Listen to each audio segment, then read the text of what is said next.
នេះជាតំបន់លំដាប់ខ្ពស់របស់ឡុងឆឹងឯងជារមាក់កញ្ចាស់មកចង់ធ្វើឲ្យយើងខ្មាស់គេហ៎អ្នកមីងនេះទៅយកលុយមកអន្តើអ្នកនាងកន្លែងពួកខ្ញុំជាហៃខាងអ៊ីនទីងនាងជាអ្នករើអេតចាយមិនអាចចូលបានទេនាងបញ្ញាប់ជិះរមាក់នាងចេញទៅវិញទៅចេញឡានណា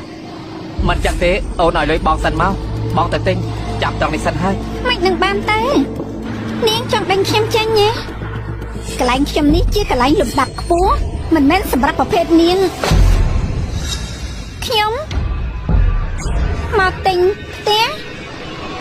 វ៉ា